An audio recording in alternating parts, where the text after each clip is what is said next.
स्वामी जी, एक बात समझनी बहुत जरूरी है। आप बार बार कह रहे हैं कि काले धन को देश में वापस लाओ, वापस लाओ, वापस लाओ। एक आम आदमी समझना चाहता है कि आज हमारी समस्या, ठीक है, भ्रष्टाचार से लड़ना है, लोकपाल मजबूत बनाना, इन सब चीजों की लड़ाई जंग जारी है, लेकिन इसी तरह आम आदमी की जरूरत है रोटी, उसकी समस्या है महंगाई। उन हालात में आपको लगता है कि क्या काले धन को वापस लाना, वो काला धन जो कि किसी समय भ्रष्ट लोग इस देश से ले गए, वो इस प्राथमिकता होनी चाहिए, या और समस्याएं, कितनी ज्वलंत समस्या हमारे सामने? तेज जी, सारे काम किससे होंगे?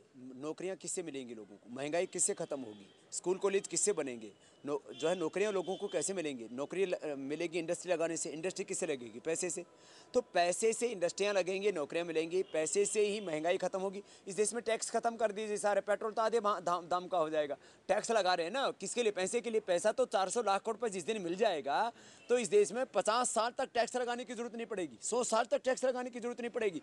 पेट्रोल जो आज 72 रुपए का मिल रहा है लीटर, वो 30-35 रुपए का मिलने लगेगा। यहाँ मैंने पिछले दिनों जब दौरा किया पूरे पंजाब में, तो मैंने पूछा भाई गैस सिलेंडर कितने का मिलता है पंजाब में, क्योंकि सेंट्रल गवर्नमेंट की तरफ से गैस बांटी जाती है, गैस लोगों को मिलती है। तो जो है वो कंपनी, जो उसके लिए जो कंपनियां हैं उनका भी कंट्रोल जो है सेंट्रल गवर्नमेंट करती है। तो मुझे यहाँ के लोगों ने बताया 420 रुपए का सिलेंडर मिलता है। तो मैंने कहा भाई 420 का क्यों मिलता है? पॉलिसी सेंट्रल गवर्नमेंट 420 है। तो ये महंगाई के लिए भी केंद्र सरकार की आर्थिक नीतियां और उनकी गलत कर प्रणाली, गलत टैक्सेशन सिस्टम, ये उसके लिए जिम्मेदार है।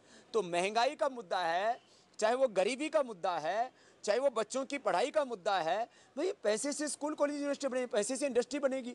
तो आज जो है चीन करीब 100 लाख करोड़ रुपए की अपने देश से वस्तुएं बना करके निर्यात करता है, उसका एक्सपोर्ट है। उसने बड़े बड़े हब बना दिए।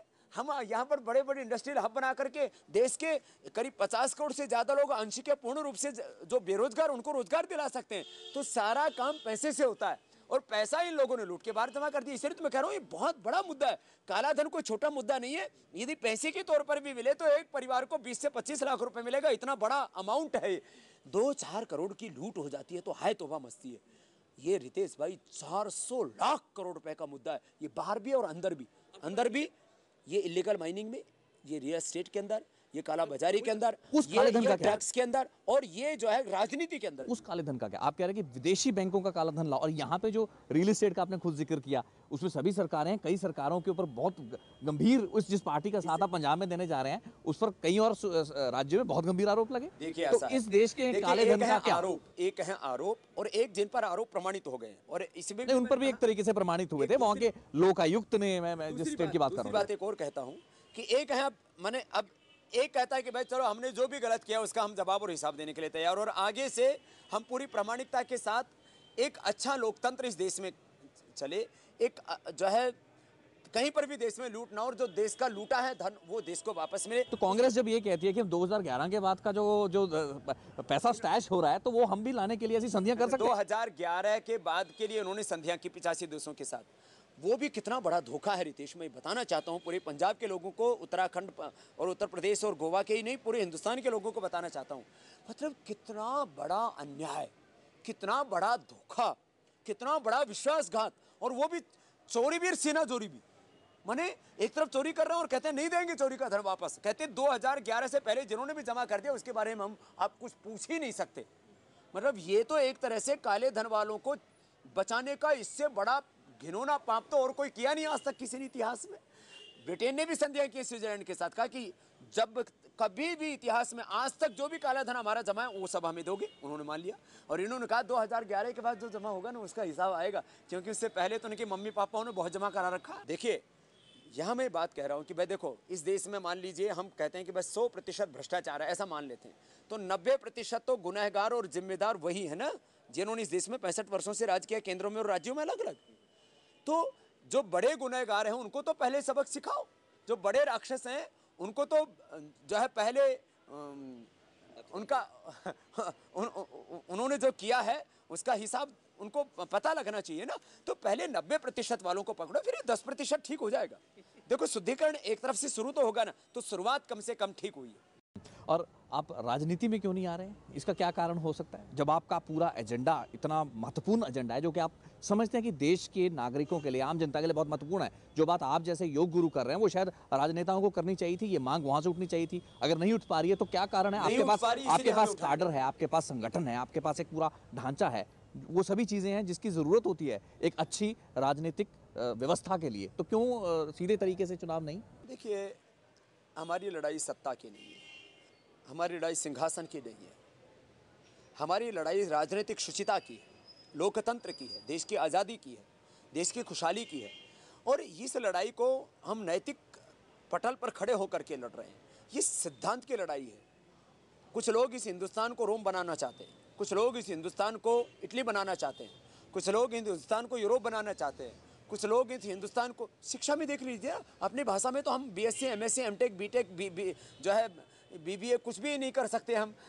बीएससी, एमएससी से लेकर के आपको जो है एमडी करना है, एमबीबीएस करना है, बीएमएस करना है, सब कुछ आपको, कुछ भी आपको हाई एजुकेशन लेनी है तो आपको अंग्रेजी पढ़ना पड़ेगा। तो कुछ लोग इस हिंदुस्तान को ब्रिटेन बनाना चाहते हैं, मैंने कहा इटली बनाना चाहते हैं, रोम बनाना चाहते हैं, हिंदुस्तान के धर्म अध्यात्म संस्कृति को भी खत्म करना चाहते हैं। उनको संतों और सत्य से डर लगता है। तो ये पूरी लड़ाई जो है सिद्धांतों की, आदर्शों की, सत्य की। हम इसको नैतिक धरातल पर रहकर के इसलिए लड़ना चाहते हैं। भगवान श्री कृष्ण को कोई सिंहासन थोड़ी चाहिए था, गुरु गोविंद सिंह जी को कोई सत्ता थोड़ी चाहिए थी, वो तो सत्य के लिए लड़ रहे थे। इसलिए भगवान राम, भगवान कृष्ण से लेकर के गुरु गोविंद सिंह जी से लेकर के तमाम हमारे महापुरुषों ने सत्य के लिए लड़ाई लड़ी है। और सत्य के लिए यदि संत नहीं लड़ेगा तो फिर ये दूसरा कौन लड़ेगा, आवाज़ उठाएगा, कौन जोखिम उठाएगा? तो ये लड़ाई जो है वो हम नैतिक धरातल पर रह करके लंबी लड़ सकते हैं। इसलिए हम गैर राजनीतिक रह करके इस देश को राजनीतिक न्याय दिलाना चाहते हैं, आर्थिक और सामाजिक न्याय दिलाना चाहते हैं और भारत को विश्व की सबसे बड़ी आर्थिक और आध्यात्मिक महाशक्ति बनाना चाहते हैं। रितेश, हमें जानकारी होनी चाहिए कि इस दुनिया में 204 देश हैं जो यूएन के अंदर रजिस्टर्ड है। उनमें भारत आज चौथे नंबर पर है। इतनी लूट खसोट के बाद भी चीन, जापान, अमेरिका हमसे आगे। और एक खास बात ये भी हमको याद रखनी चाहिए कि चीन भी हमारे साथ आज़ाद हुआ था। आज चीन जो है, कहने को आज अमेरिका वर्ल्ड पावर है, लेकिन अमेरिका में भी जो निवेश है वो चीन लोगों का। तो चीन आज वर्ल्ड इकोनॉमिक सुपर पावर है, वो जो मिलिट्री पावर भी है। आज चीन हमसे इतना कई गुना आगे है। क्यों? क्योंकि वहाँ के लोगों ने, चलो वहाँ भी थोड़ा बहुत भ्रष्टाचार होगा, जैसे मैंने कहा, थोड़ा बहुत दूसरे दलों में भी है, लेकिन उन्होंने अपने मुल्कों को कितना ताकतवर बनाया। वही हिंदुस्तान में होगा। हम इसको करेंगे, हमें 3 साल लगे, 5 साल लगे, पूरा जीवन हमारा लगे इसके लिए, लेकिन हम इसको, मुहिम को अपने मुकाम तक पहुँचाएं। आपके और साथी सिविल सोसाइटी, टीम अन्ना की बात की जाती है, वो भी पंजाब में थे कुछ दिन पहले, वो भी आए, लेकिन उन्होंने ऐसी किसी भी पार्टी का ना तो खिलाफत की, ना उसकी किसी के समर्थन दिया। एक बहुत ही डिप्लोमेटिक ढंग से उन्होंने अपना इस पूरे टूर को कंडक्ट किया और ये कहकर चले गए कि भ्रष्टाचार के खिलाफ जो लड़ाई लड़ेगा, मजबूत लोकपाल लाना चाहेगा, उसको आप वोट दीजिए। लेकिन स्वामी रामदेव काफ़ी चीज़ें साफ बोल रहे हैं। कितना ज़रूरी था आपके लिए इस एक साइड लेना, किसी भी राजनीतिक दल की साइड लेना? देखिए, हम राजनीतिक दल की साइड नहीं ले रहे हैं, हम सच का साथ दे रहे हैं और सच का साथ हमें देना ही चाहिए। ये हमारा धर्म कहता है, हमारे पुरखों का आदर्श यही कहता है हमको। इसलिए हमने सीधी सीधी बात की है, सच्ची सच्ची बात की है। और सीधी सच्ची बात कहने का दमखम हर एक इंसान में होना चाहिए। हमारे पुरखों ने भी कहा, गुरुवाणी में भी, हमारे तमाम ग्रंथों में भी कहा है, धरती सारी साध की तस्कर बैठे आन। तो ये महावस्तेन ईशता, ये जो सारी जो हमारी परंपरा है वो यही कहती है कि हमको पाप का, अन्याय का, अधर्म का, भ्रष्टाचारियों का पूरी ताकत के साथ विरोध करना चाहिए।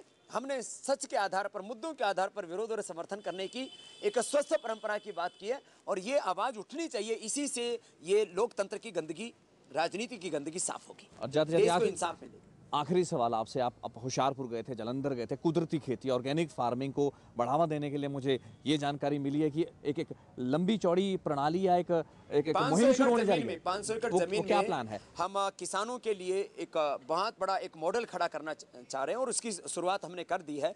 क्योंकि किसान लुटता है एक तो नशा में, एक रोग में, एक फिर ये बीज, खाद और कीटनाशक, और फिर आपस के झगड़ों में। तो हम ये चाहते हैं कि एक आदर्श गांव बने और किसान की लूट खत्म हो। कहाँ बनेगा ये आदर्श गांव? ये एक एक गांव के अंदर हम ये प्रयोग करेंगे।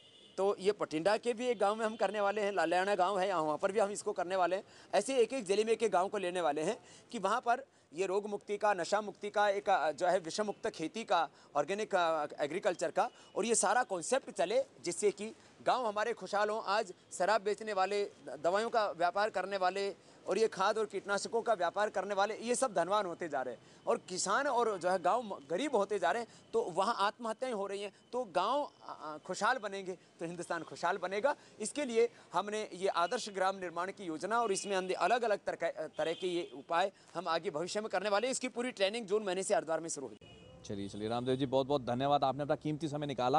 मैं समझ सकता हूँ बहुत व्यस्त हैं, लेकिन शायद पंजाब की जनता को जो संदेश आप देना चाहते हैं। फिर से रितेश, पीटीसी न्यूज़ क्योंकि पंजाब में सबसे ज़्यादा देखा जाता है, घर घर में गांव गांव में देखा जाता है, मैं फिर से आह्वान करूंगा कि वोट देने के दिन वो अपने दिल से, अपनी रूह से, अपनी आत्मा से पूछे कि वो जो वोट दे रहे हैं किसको दे रहे हैं। उन लोगों को तो नहीं जो देश के गद्दार हैं, गुनहगार हैं इस लूट के लिए, काले धन के लिए, भ्रष्टाचार के लिए। उनको यदि हमने वोट दिया तो ये महापाप होगा। अब एक भी लुटेरा विधानसभाओं में नहीं पहुंचना चाहिए जिन्होंने काला धन लूटा है और इस देश को बर्बाद किया है, जो भ्रष्टाचार को नहीं मिटाना चाहते, उन लोगों को वोट ना करें। अब जो उपलब्ध हैं उनमें से कम को ही, जो कम लगता है कि ये कम बेईमान है, उसी को चुन लें, लेकिन उन लोगों को तो ना करें वोट जिन्होंने पूरा हिंदुस्तान लूट लिया, पंजाब को बचा लें। बहुत बहुत धन्यवाद स्वामी रामदेव हमारे साथ बनने के लिए। उम्मीद करेंगे कि हमारे दर्शकों, साढ़े श्रोतिਆਂ ਨੂੰ भी ये गलबात चंगी लगेगी। बाबा रामदेव, स्वामी रामदेव होना ਦਾ पूरा एजेंडा उम्मीद करेंगे चंगा लग्या होगा। feedback@ptcnetwork.tv साडा मेल आईडी, सानू अपना फीडबैक जरूर इस प्रोग्राम बारे दो।